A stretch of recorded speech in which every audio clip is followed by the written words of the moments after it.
Magandang umaga, kumusta po? Narito po ulit ang update natin para sa lagay ng ating panahon ngayong umaga po ng April 27, 2024 na kung saan sa ngayon ay patuloy pa rin na easterlies ang hangin na umihip po sa malaking bahagi ng ating bansa mula Luzon, Visayas at Mindanao. At sa ating long range forecast ay wala namang bagyo na nakikita na tatawid dito po sa ating bansa for the next 7 to 10 days.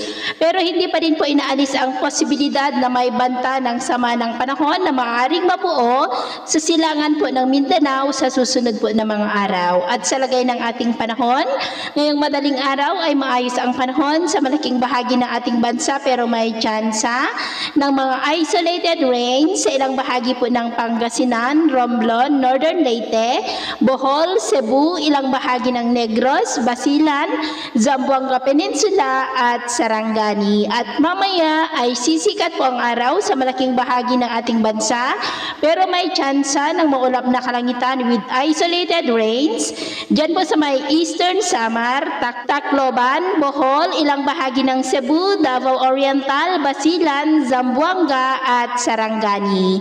At mamayang hapon, mas maraming lugar na po sa Mindanao ang makakaranas ng maulap na kalangitan with isolated rains, maging po sa ilang bahagi ng La Union, Benguet, Camarines Norte, Oriental Mindoro, ilang bahagi po ng Samar, Leyte, Bohol at Aklan. Kaya mag-ingat po tayo sa posibleng banta ng mga pagbaha at pagguho ng lupa at mag-ingat rin po tayo sa panganib na dulot pa rin ng mainit na panahon sa mga lugar po na hindi pa nakakaranas ng mga pag-uulan.